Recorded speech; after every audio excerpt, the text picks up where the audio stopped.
स्वर्ग की यात्रा।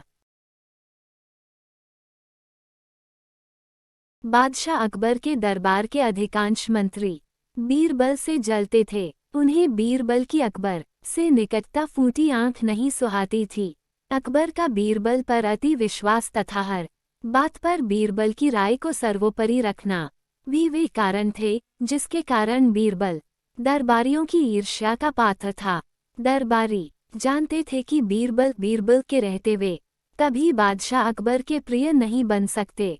एक बार उन्होंने बीरबल को अपने रास्ते से हटाने की साजिश की। इस साजिश में उनका सहायक बना बादशाह अकबर का नाई को बादशाह अकबर के बाल काटते समय उनसे वार्तालाप करने का अवसर मिल जाता है। एक दिन बाल काटते हुए वह अकबर से बोला, बादशाह सलामत, कल रात मैंने एक सपना देखा जिसमें आपके अब्बा हुजूर मुझे दिखाई दिए। अपने पिता की बात सुनकर अकबर भावुक हो गए। वे बहुत छोटे थे जब उनके पिता की मृत्यु हुई थी।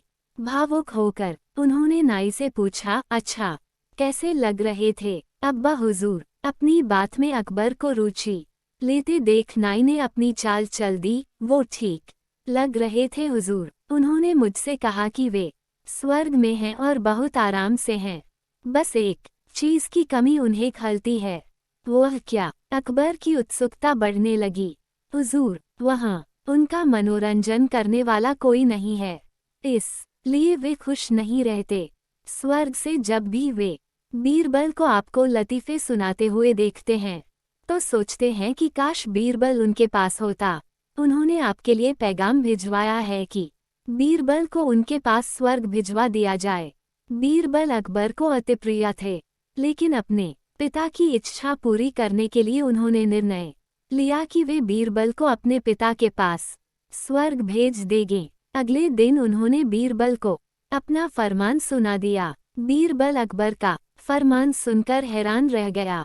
पूछने पर अकबर ने नाई के स्वप्न की बात बीरबल को बता दी। बीरबल को समझते तनिक भी देर न लगी कि ये दरबारियों की उसके खिलाफ साजिश है और इस साजिश में नाई भी उनके साथ है। लेकिन अकबर के आदेश की अवहेलना करने का साहस उसमें नहीं था। वह स्वर्ग जाने को तैयार हो गया, लेकिन उसके पहले अपने परिवार के साथ समय व्यतीत करने के लिए उसने कुछ दिन का समय मांग लिया। घर पहुंचकर उसने सारी बात अपनी पत्नी को बताई, जिसे सुनकर वह चिंतित हो गई। लेकिन बीरबल इस विपत्ति से निकलने की एक योजना बना चुका था। योजनानुसार अपनी पत्नी के साथ मिलकर उसने अपने घर के आंगन में एक कब्र खोद ली।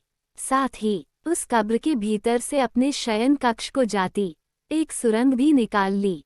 कुछ दिनों तक घर पर रहने के बाद बीरबल अकबर से मिला और बोला, जहांपनाह, अब मैं आपके पिता के पास स्वर्ग जाने को तैयार हूँ, किंतु आपसे मेरा निवेदन है कि मेरे परिवार की परंपरा अनुसार मुझे मेरे घर के आंगन में ही जिंदा दफना दिया जाए। अकबर बीरबल की बात मान गए और उसे उसके घर के आंगन में बनी कब्र में जिंदा दफन करवा दिया। योजनानुसार बीरबल कब्र से लगी सुरंग से होते हुए अपने घर आ गया।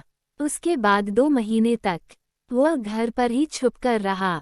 2 महीने बाद वो अकबर के दरबार में पहुंचा। सारे दरबारी उसे देखकर हैरान थे। बीरबल के बाल और दाढ़ी बड़ी हुई थी और वह बड़ा ही विचित्र नजर आ रहा था।